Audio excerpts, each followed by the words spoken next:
대형 크루즈 파라다이스 5가 태평양의 거대한 바다 위를 유유히 떠 있다. 화려한 크루즈선의 모습과는 달리 배 위의 사람들은 모두 심각한 표정이다. 300명 남짓한 그들은 모두 갑판 위에 열을 지어 서 있다. 시원한 해풍이 얼굴을 간지려도 그들의 표정은 무겁기만 했다. 조타실에 있던 크루즈의 3대 선장 조나단이 굳은 얼굴로 갑판 위에 나왔다. 사람들 앞에 선 조나단은 쉰 목소리로 연설을 시작했다. 우리가 대양을 떠돈 지 벌써 3년의 시간이 흘렀습니다. 오늘 우리는 그간의 식량난을 해결하기 위해 최정의 용사를 뽑아 육지로 보낼 것입니다. 500명이던 인원이 300명으로 줄었지만 우리는 인류의 마지막 생존자로서 그 역할을 잘 수행하고 있습니다. 최근에는 300명 아래로 줄었던 선내 인구수가 새로운 아이들의 출생으로 다시 300명대를 돌파했습니다. 그러기에 더욱 바다에서 얻는 식량으로는 생존이 어렵습니다. 게다가 약품도 턱없이 부족합니다. 육지에 남아있을 통조림과 약품이 절실한 시점입니다.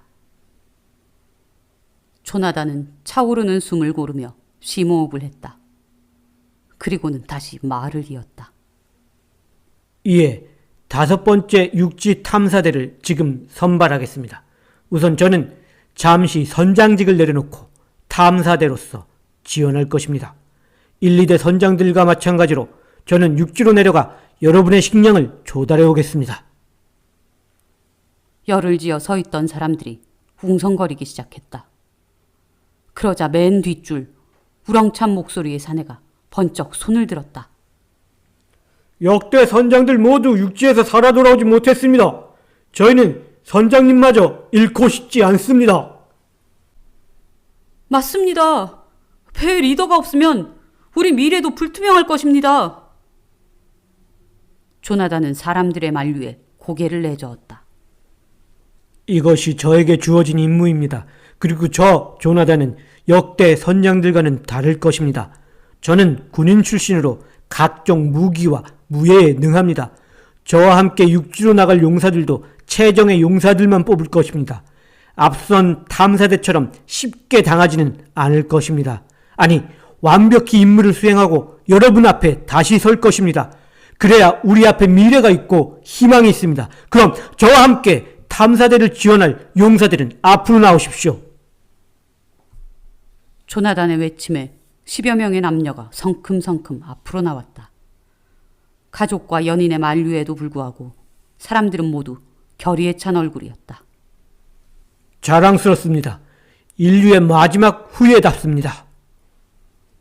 조나단은 지원자 중 단 3명의 용사를 출연했다.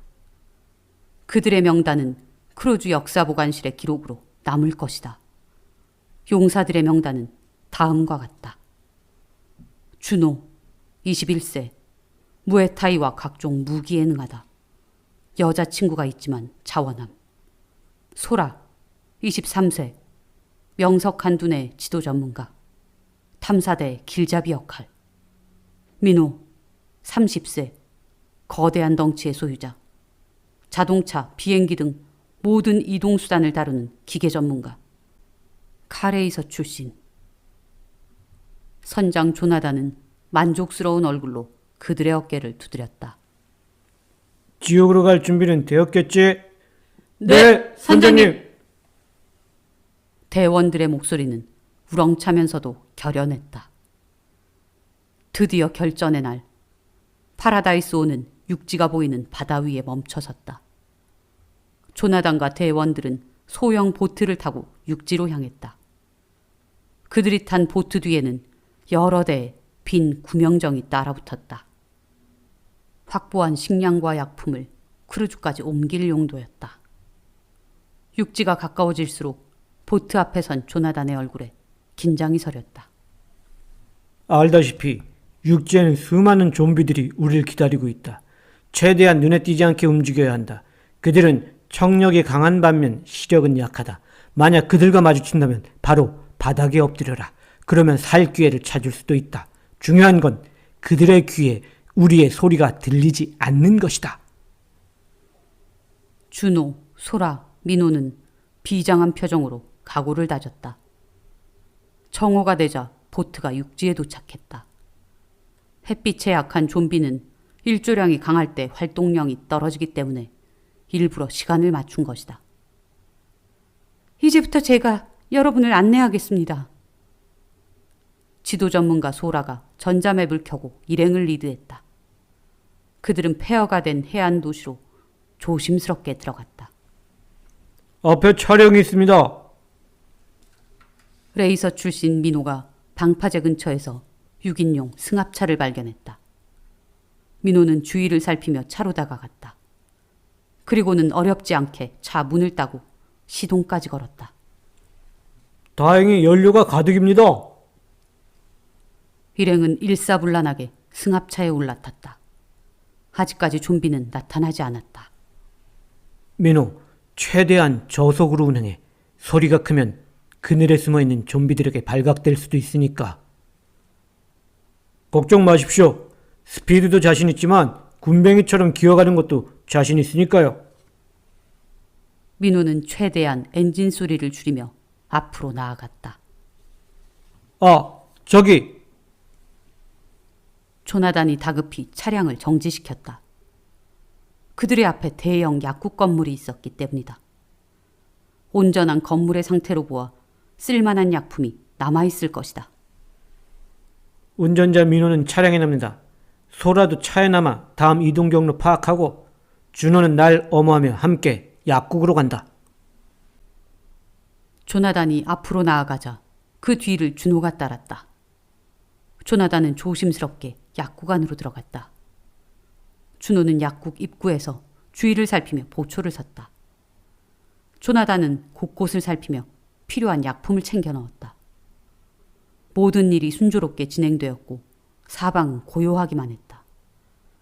한 바퀴를 돈 조나단은 마지막으로 카운터 뒤편에 쌓인 해열제를 챙기려 손을 뻗었다. 그때 카운터 안쪽에서 좀비 하나가 뛰쳐나와 조나단에게 달려들었다. 어두운 구석에 숨어있던 녀석을 미처 파악하지 못한 것이다. 갑작스런 습격을 받은 조나단은 순식간에 좀비와 뒤엉켰다.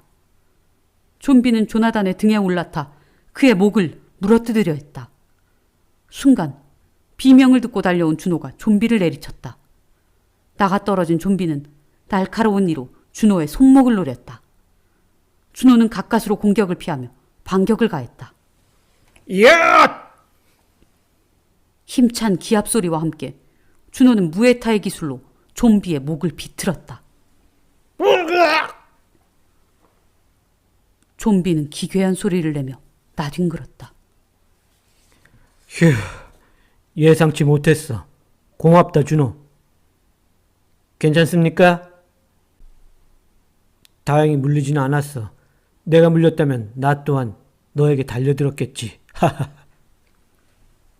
그들은 첫 번째 임무를 힘겹게 마치고 승합차로 돌아왔다. 이제 그들이 향할 곳은 식료품을 챙길 대형 마트였다. 넓은 공간이다 보니 숨어있는 좀비들이 있을 확률이 높았다. 이것들 특성상 때로 몰려있을 것 같은데. 조나단이 심각한 표정으로 말했다. 이번엔 모두 함께 들어가는 게 나을 것 같습니다. 소라가 통조림을 담을 동안 나머지 셋이 소라를 엄호하는 게 어떻겠습니까? 그래, 아직 해가 지려면 멀었으니까 최대한 많은 식량과 약품을 확보해야지.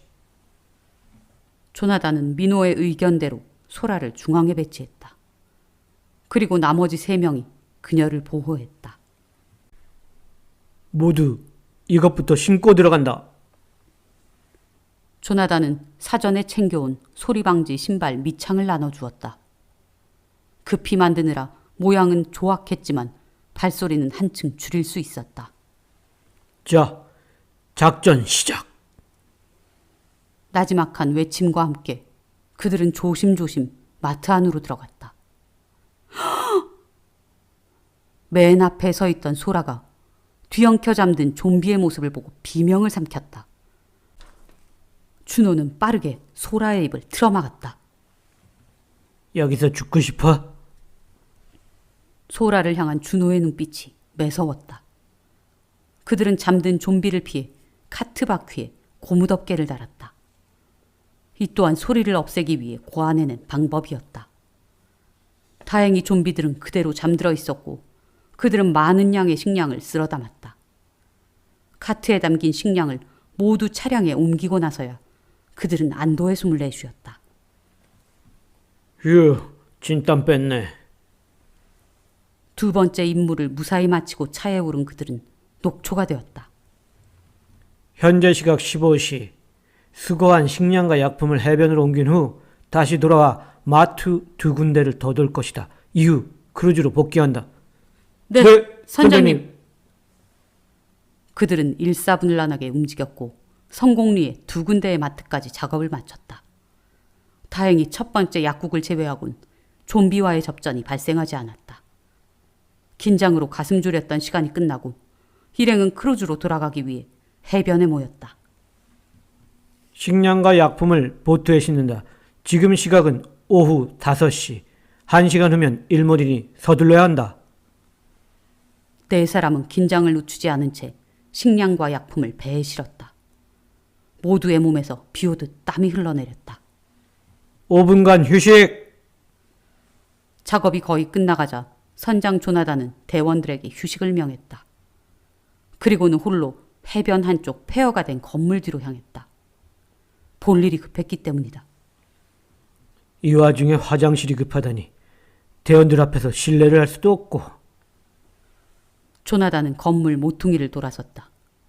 그때 그의 눈앞에 낯선 형체가 들어왔다. 저게 뭐야? 숲풀 속에 웅크린 작고 까만 머리통이 반대편을 바라보고 있었다. 저건 어린아이의 머리 같은데? 그때 아이가 울음을 터뜨렸다. 책으로 보아 4-5살쯤 된 아이였다. 아이가 입은 노란 티셔츠는 제법 깔끔한 상태였다. 설마 육지에도 살아남은 인간이 있단 말인가? 조나단은 조심스레 아이에게 다가갔다. 뒤돌아선 아이는 그가 다가가는 걸 모르는 듯했다. 얘야, 너 왜 여기서 혼자? 조나단이 아이의 얼굴 쪽으로 고개를 들이민 순간 아이가 갑자기 공중으로 솟아올랐다. 그리고는 날카로운 이를 그의 목덜미에 꽂았다. 이런... 아이 좀비가 파놓은 함정에 선장 조나단이 당하고 말았다. 맥없이 좀비의 공격을 받은 조나단은 잠시 후 대원들에게 돌아왔다. 그 사이 크루즈로 출발할 준비를 모두 끝낸 상태였다. 혼자 어디를 다녀오셨습니까? 무슨 일이라도 생길까봐 걱정했습니다. 그냥 좀 돌아다니느라. 준비가 다 됐구나. 이제 출발할까요? 일렁이던 해는 이미 힘을 잃어가고 있었다. 저 멀리 붉은 기운이 서서히 바다를 물들였다. 그래, 출발하자. 모두 승선! 조나단의 목소리에 쇳소리가 섞여났다. 평소에도 고된 항해에 항상 쉰 목소리였지만 더욱 기괴한 울림이었다. 대원들은 지친 하루 일과로 인해 그러겠거니 생각했다. 대장님, 좀비들 활동 시간이 임박했습니다. 3명의 대원들이 보트에 오른 후 조나단은 보트를 묶어놨던 로프를 풀었다. 대장님, 어서 보트에 오르십시오. 이제 크루즈로 향한다. 출발! 보트에 오를 생각을 않고 명령을 내리는 조나단의 모습에 모두들 의아한 표정을 지었다. 대장님, 왜 안 떠십니까? 무슨 문제가 있습니까? 지체할 시간이 없다. 출발! 대원들은 서로의 얼굴을 바라보았다. 하지만 명령을 거스를 수도 없는 일이었다. 대장님은요? 출발하라니까! 조나단은 버럭 소리를 질렀다. 그런 조나단의 얼굴에서 불끈불끈 힘줄이 솟아오르기 시작했다. 그제야 대원들은 상황을 눈치챘다. 이런! 대장님이 당했어! 서둘러. 이러다가 모두가 위험해. 민호는 잽싸게 모터를 작동시켰다. 어느새 보트는 해변에서 멀어졌고 그들은 해변에 남은 조나단을 바라보았다. 그곳엔 선장 조나단 대신 좀비가 되어 날뛰는 한 남자가 있을 뿐이었다. 대원들은 자신들의 선장 조나단을 향해 오른손을 들어 경례를 했다. 대장님, 부디 신의 축복이 있기를. 대원들의 눈에서 끊임없이 눈물이 흘러내렸다. 어둠이 바다를 뒤덮었을 무렵 그들은 크루즈에 도착했다. 사람들은 환호를 하며 그들을 맞이했다. 비록 선장을 잃었지만 창고 가득 식량과 약품이 쌓였다. 힘든 임무를 마친 준호, 소라, 민호는 조촐한 파티를 즐긴 후 각자의 방으로 돌아갔다. 준호는 여자친구 해나를 방에 초대해 파티를 이어갔다. 준호, 네가 너무 자랑스러워. 해나는 준호의 손을 맞잡고 그의 늠름한 얼굴을 바라보았다. 준호 또한 감동으로 일렁이는 그녀의 눈을 보았다.